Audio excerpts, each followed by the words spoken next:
까지 우리는 현대 교회에서 그리스도와 나란히 혹은 그리스도보다 더 많은 빛을 받는 여러 현상들에 대해서 생각을 하면서 그리스도에 대하여 그리스도의 영광에 대하여 우리가 공부하고 그리스도를 깊이 묵상하는 일은 얼마나 중요한지 하는 문제에 대해서 여러분들에게 논증을 했습니다.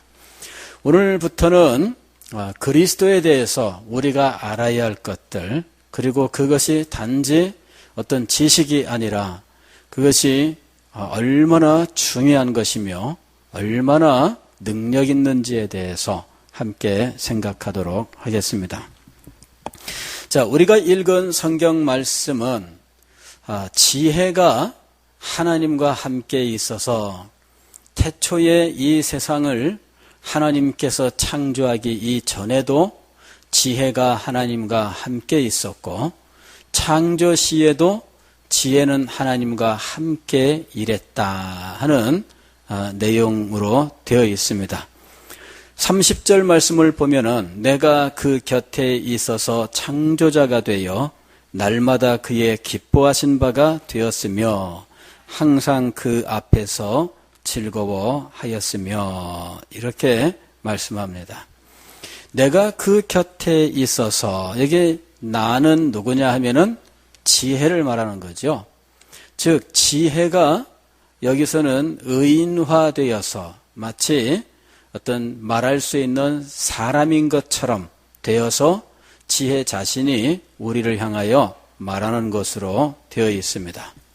자, 이 성경 구절을 과거에 우리 신앙의 선배들은 단지 우리가 이 세상을 살아가는 데 필요한 지혜에 대해서 말씀하고 있는 것이 아니라 실상은 창조 이전에도 하나님과 함께 계셨던 성육신 이전의 그리스도를 말씀하는 것이다. 이렇게 성경을 해석했습니다.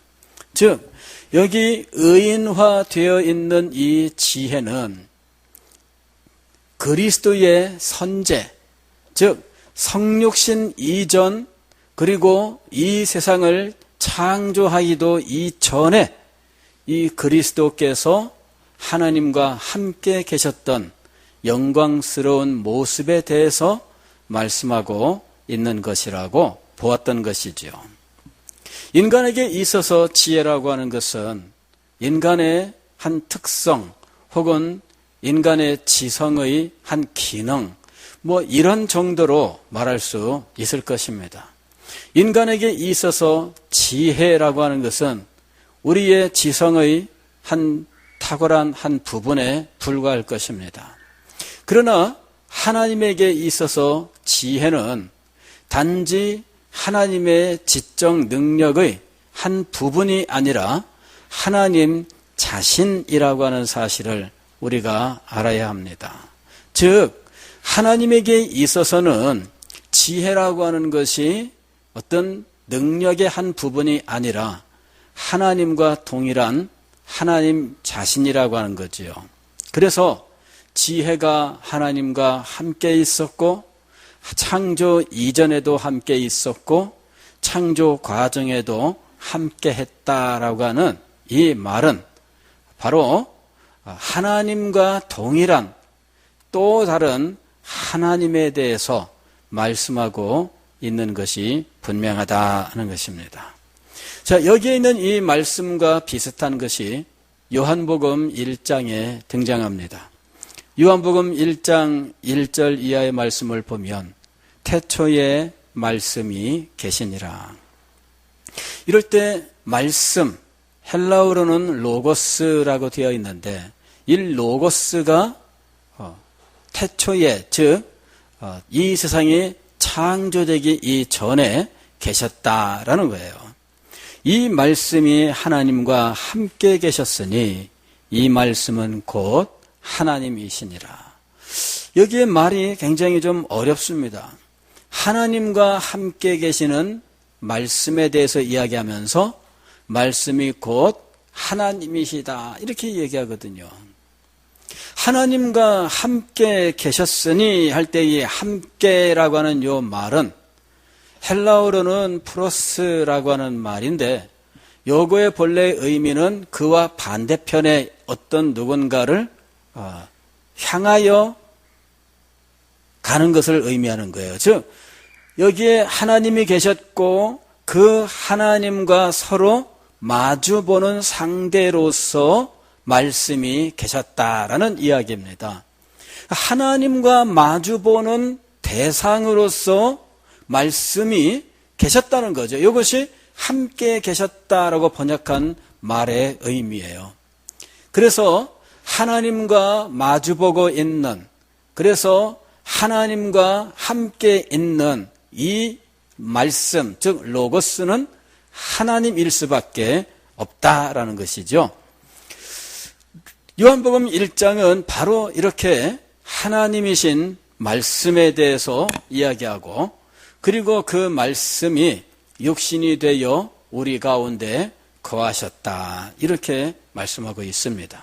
그리고 우리 가운데 거하신 그 말씀이 하나님의 품 안에 계신 독생하신 하나님이었다, 이렇게 요한복음 1장 18절에서 이야기하고 있는 것입니다. 즉 우리가 믿고 있는 우리 구주 예수 그리스도는 단지 이 세상에 기원을 둔 인간이 아니다라고 하는 사실을 말씀하고 있는 거예요. 그리스도께서 단순한 사람이 아니라 하나님이시다라고 하는 이 사실은 참 놀라운 거예요.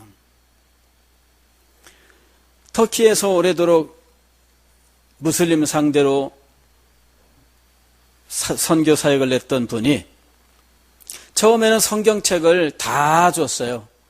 근데 성경책 분량이 너무 크고, 그리고 이 사람들이 이 성경책을 다 읽어보면서 내용 파악하기도 어렵고, 그래서 나중에는 이 사람들에게 성경의 일부분만을 주었는데 그 사람들에게 준 것이 쪽복음이에요. 소위 말하면은 요한복음, 마태복음, 누가복음 여러 복음서 하나씩을 책으로 만든 걸 쪽복음이라고 이야기하는데, 이 사람들한테 이 네 개의 복음서 중에서 어떤 성경을 나눠줬느냐 하면 요한복음을 나눠준 거예요. 요한복음을. 왜 요한복음을 나눠줬느냐? 그 사람들이 예수님을 선지자로, 즉 사람으로 알고 있기 때문에 그리스도의 하나님 되심을 가장 잘 설명하고 있는 복음서인 요한복음을 나눠줬다 하는 거죠. 그 사람들은 예수 그리스도를 마호멧보다 이전에 온 선지자 중 하나로 생각을 해요. 다만 마호멧이라고 하는 사람이 예수 그리스도보다 후대에 온 선지자이기 때문에 그의 계시가 가장 최근의 계시이고, 가장 최근의 계시가 가장 권세 있는 계시라고 믿고 있는 거죠.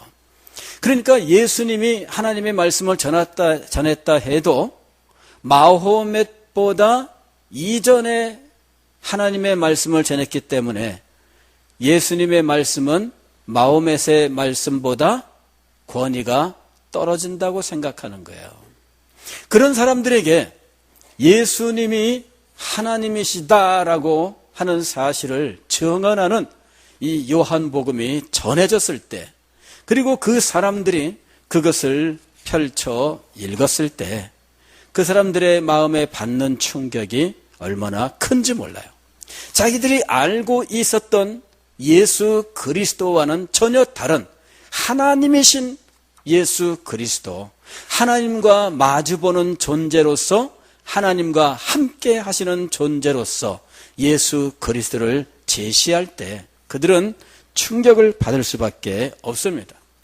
그들은 알라라고 하는 이 하나님을 믿는데 그 하나님과 함께 할 수 있는 존재, 즉 서로 얼굴을 대면할 수 있는 존재는 없다고 믿고 있거든요.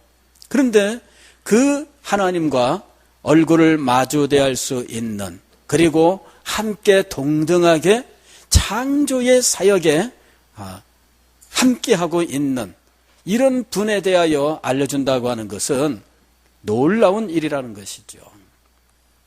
자, 오늘 우리는 예수 그리스도는 단지 2000년 전에 팔레스타인의 동정녀 마리아에게서 태어난 인간이라고 생각해서는 안 되는 겁니다.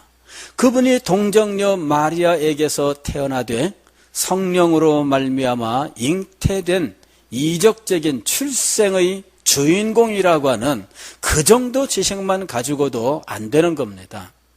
그리스도는 인간의 몸을 입고 이 땅에 오시기 이전에도 이 세상에 계셨으며, 그리고 그리스도는 심지어 하나님께서 이 세상을 창조하시기 이전에도 하나님과 함께 계셨던 하나님이시다 하는 것입니다. 30절 말씀을 보면은 바로 이렇게 이 세상이 창조되기 이전에 계셨던 그 그리스도께서 지혜가 하나님의 기쁨이 되었고 하나님과 함께 기뻐하였다 이렇게 기록하고 있습니다. 내가 그 곁에 있어서 창조자가 되어 날마다 그의 기뻐하신 바가 되었으며 항상 그 앞에서 즐거워하였으며. 즉 그리스도는 창조 이전에 하나님과 함께 계셨던 하나님으로서 하나님과 서로 대면하여 함께 계셨는데 어떤 관계로 계셨느냐 하면 친밀한 교제의 관계로 계셨다 하는 것입니다. 친밀한 교제. 여기서 어느 정도 친밀하냐?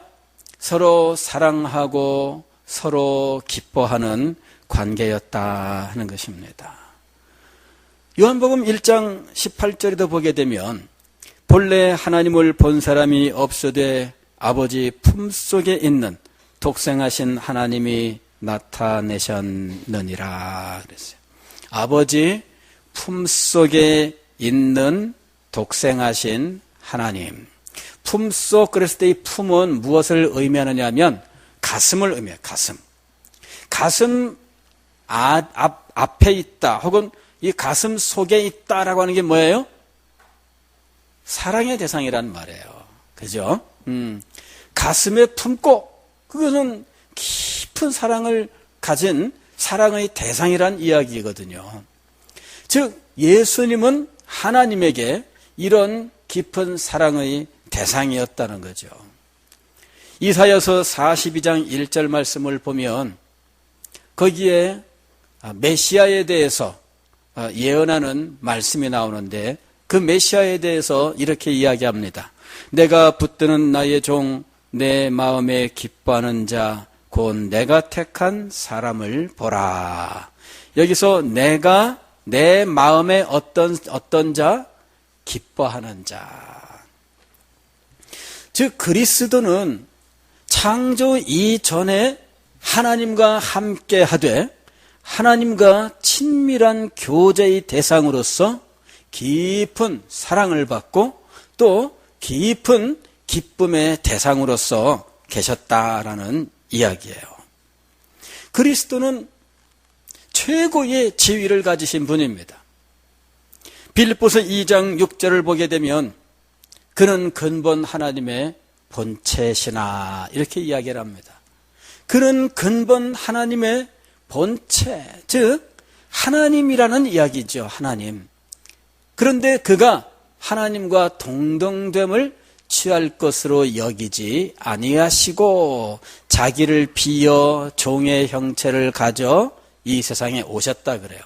그럴 때 근본 하나님의 본체로서 그분은 하나님과 동등한 분이셨다는 거예요. 빌립보서 2장 6절은 그리스도 자신이 육신을 입고 이 땅에 오기 전에 하나님과 동등한 분이셨다 이렇게 말씀하고 있습니다. 하나님과 동등하시니까 모든 찬양과 모든 예배와 모든 사랑과 존경을 하나님 아버지와 동등하게 받을 수 있는 분이다라는 이야기죠. 요한복음 16장 15절 말씀을 보게 되면 무릇 아버지께 있는 것은 다 내 것이라 이렇게 예수님이 말씀하시는 장면이 나옵니다. 무릇 아버지께 있는 것은 다 내 것이다. 즉 하나님과 예수 그리스도는 모든 것을 함께 하고 있는 분입니다. 그 존귀와 영광이 함께 나누는 하나님으로서 하나님께서 받으셔야 되는 모든 것들, 아니 하나님께서 가지고 계신 모든 권세와 능력, 이 모든 것들을 예수 그리스도는 하나님과 함께하고 있는 분이었다라고 하는 것이죠. 그러니까 우리는 예수님 하게 되면 지금 승천하여 하나님 우편보좌에 앉아 계신 분으로서 그것을 우리는 높아지신 그리스도라고 말하고 있는데, 실상은 그제서야 높아지신 분이 아니라 애초부터 그리스도는 이렇게 높아지신, 즉 가장 탁월하신 하나님이셨다라는 거예요. 요한복음 17장 5절 말씀을 보면은 그리스도의 대제사장적 기도가 나오지요. 그 기도 중에 이런 말씀이 있어요. 아버지여, 창세전에 내가 아버지와 함께 가졌던 영화로서 하는 말이 등장합니다. 창세전에 내가 아버지와 함께 무엇을 가졌다고 말씀하고 있습니까? 영화, 그죠? 영화, 즉 영광스러운 그 찬란한 모든 것을 창세 전에 아버지와 함께 누리고 있었다.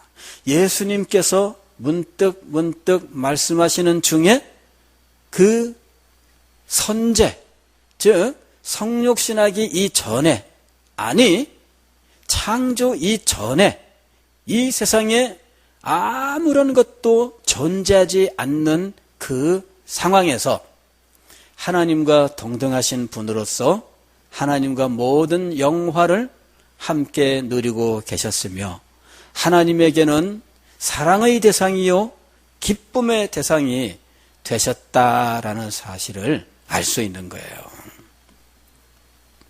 심지어 더 나아가서 요한복음 10장 30절에서는 이렇게 얘기합니다. 나와 아버지는 하나이니라. 나와 아버지는 하나이니라.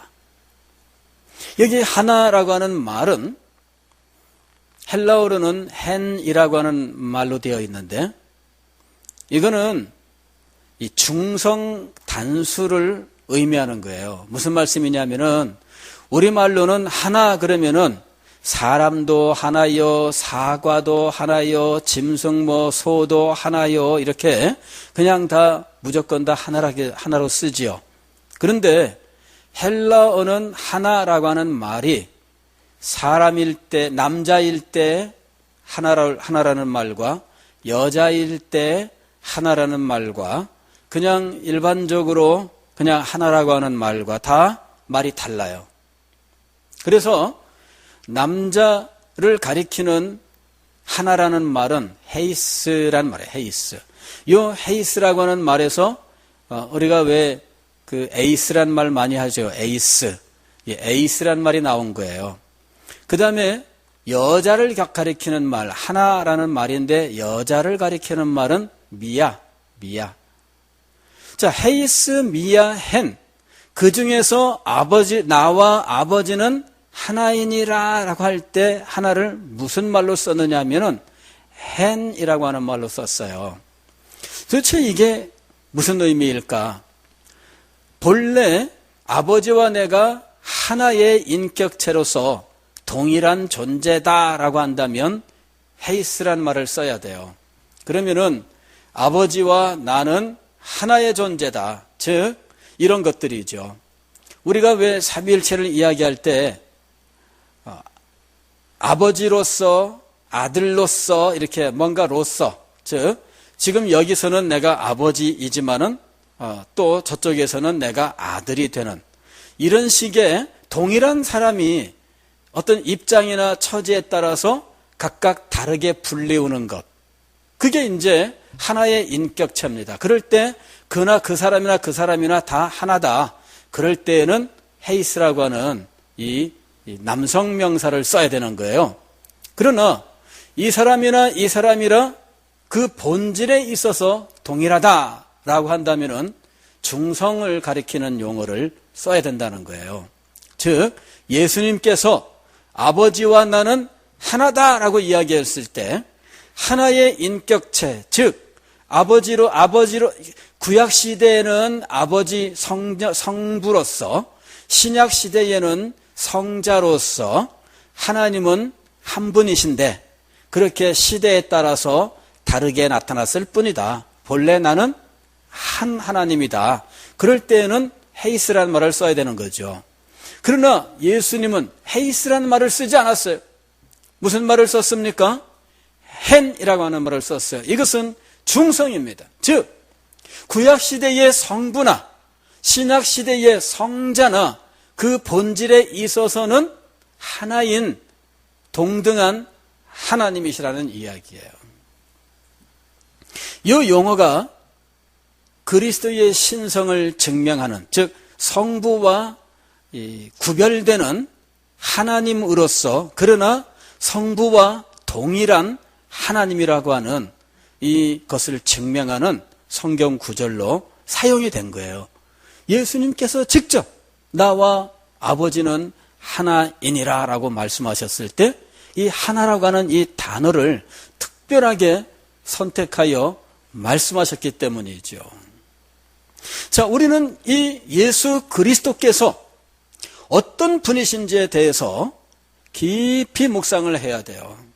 이분은 하나님 바로 그분이셨는데 그냥 가면만 바꿔 쓰거나 이름만 바꾼 하나님이 아니라 별개로서 구별되는 하나님이신데 그 본질에 있어서는 하나님과 동등한 분으로서 그분이 가지신 모든 권세와 능력을 동일하게 가졌고 그분이 받아야만 되는 모든 경배와 찬양을 동일하게 받아야만 되는 영광스러운 하나님이시다라고 하는 거예요.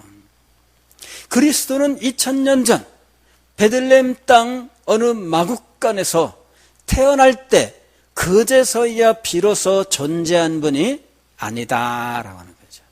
그제서야 존재한 분이 아니라는 거예요.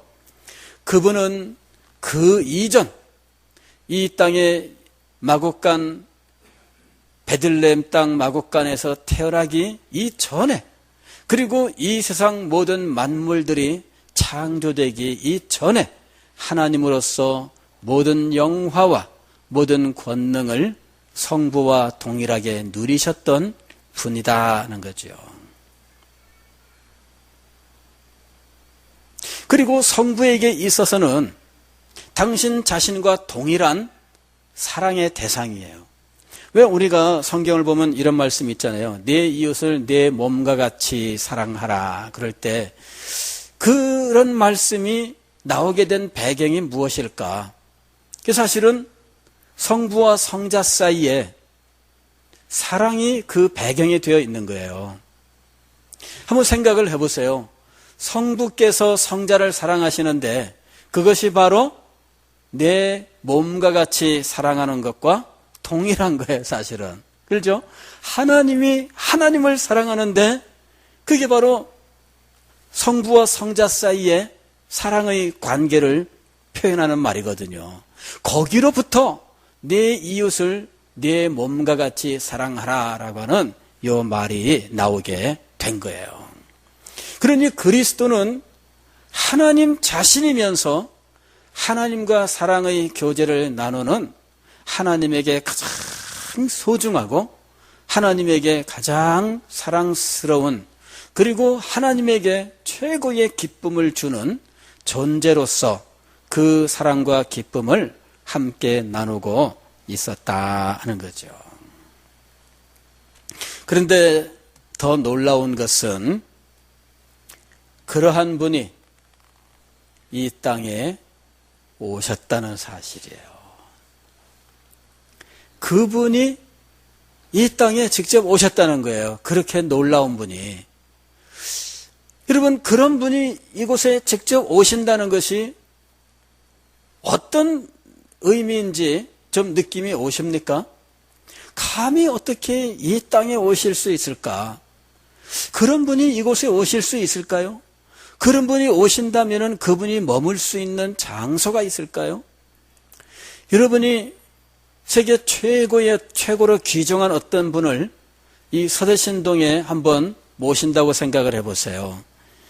그것과는 비교할 수 없을 만큼 탁월한 이분이 이곳에 오셨다는 것이에요. 그러므로 그리스도께서 이 세상에 오신 이 사건은 우리 인간에게 있어서는 말로 다 할 수 없이 놀라운 일이며 그리고 감히 감당할 수 없는 영광스러운 일이라는 거죠. 자, 더 나아가서 그런 분이 바로 죄인들을 위해서 이 땅에 오셨다는 거예요. 그렇게 영광스러운 분이 죄인들을 위하여 자기의 생명을 주시기 위해서 이 땅에 오셨다는 거예요. 여러분이 이것을 한번 생각을 하고 마음속에 느껴보셔야 돼요. 그렇게 크고 그렇게 높으신 분이 하나님의 영광과 권능을 함께 하시며 이 세상을 창조하시는 창조주로서 함께 하셨던 그분이 이 땅에 직접 찾아오셨고 그리고 더군다나 타락하여 멸망할 존재들에게 자기 자신을 드리기 위하여 찾아오셨다는 거죠.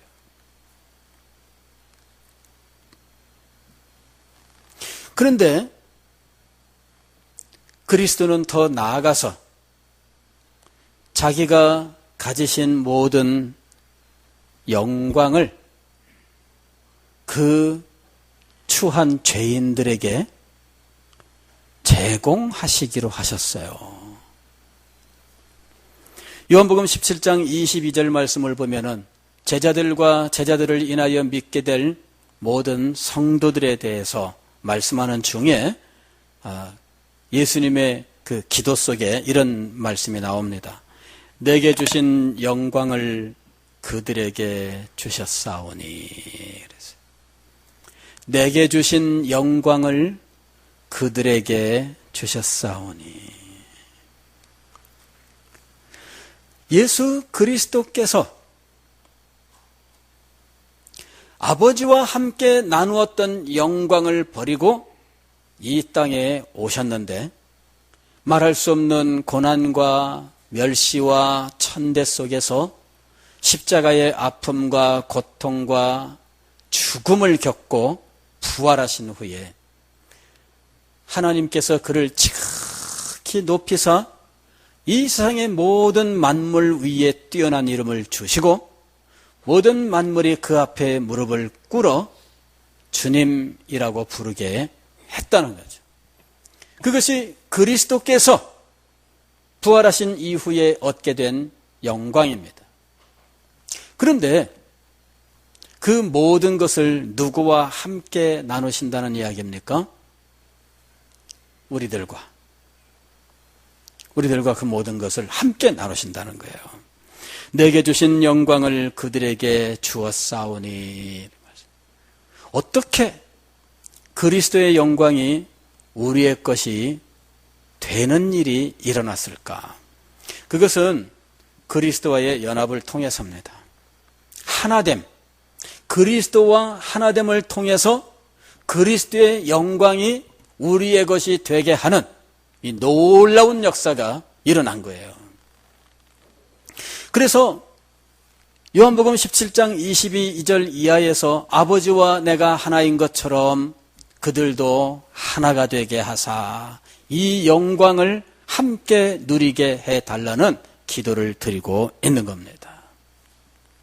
우리가 이렇게 영광스러운 예수 그리스도를 믿을 때 그 믿음으로 말미암아 우리는 그리스도와 연합하게 되는데, 그리스도와의 연합을 통해서 우리에게 이루어지는 일들은 참으로 놀라운 것들이에요. 그리스도와 우리가 하나가 되므로 우리는 우리가 감당하지 아니한 십자가에 참여하게 되어 있습니다. 그래서 우리는 십자가를 진 적도 없고 십자가에 매어 달린 적도 없고 십자가 위에서 죽은 적도 없는데, 그리스도와 연합하게 되면 그리스도와 함께 십자가에서 죽고 그 일이 일어나는 거예요. 그리스도와 연합을 통해서 우리에게 일어나는 일은 얼마나 놀라운지 몰라요. 그리스도와 함께 죽고 또 그리스도와 함께 살아 부활에도 동참하게 되어 있습니다. 그리스도와 연합은 우리에게 얼마나 놀라운 은혜를 가져다 주는지, 우리가 아무 상관이 없었던 십자가에 참여하게 되고 부활에 참여하게 되고 승천하여 영광에 들어가신 그 영광에도 참여하게 하셨다는 거죠. 그리스도인은 이 그리스도를 통하여 이렇게 말할 수 없이 영광스러운 것들을 누리는 존재가 되는 거예요. 사랑하는 성도 여러분, 우리의 구주 예수 그리스도를 깊이 묵상하십시오. 그분을 알면 알수록 그분을 통해 우리에게 전달되는 것들이 얼마나 크고 놀라운지 깜짝깜짝 놀라게 될 것입니다. 가장 높고 가장 아름답고 가장 사랑스러운 영광의 하나님이 이 땅에 우리를 위하여, 우리의 죄를 위하여 찾아오셔서 자기의 생명을 우리를 위해 아낌없이 바치시되 자신의 영광까지도 우리에게 주셨다는 사실입니다. 얼마나 놀라운지 그 그리스도를 우리가 어찌 감히 잊을 수가 있으며 한시인들 그리스도를 옆에 내어놓을 수가 있겠느냐 하는 거예요. 인간도 왜 그 노래 중에 그런 거 있잖아요. 꿈엔들 잊을송가 뭐 이런 식의 그런 어떤 노래도 있는데, 여러분 그리스도를 잊으면 안 됩니다. 그리스도를 옆으로 이렇게 밀쳐내놔도 안 됩니다. 그리스도는 우리에게 최고예요. 그리스도는 우리의 모든 것이에요. 잠언 4장 7절 말씀을 보면은 지혜가 제일이니 지혜를 얻으라. 네가 얻은 모든 것을 가지고 명철을 얻을지니라 하고 말씀합니다. 지혜가 무엇이니? 제일이니. 그리스도가 무엇이라고요? 제일이니. 그리스도가 제일이니 그리스도를 얻으라. 네가 얻은 모든 것을 가지고 누구를 얻을지니라? 그리스도를 얻을지니라. 기도하겠습니다.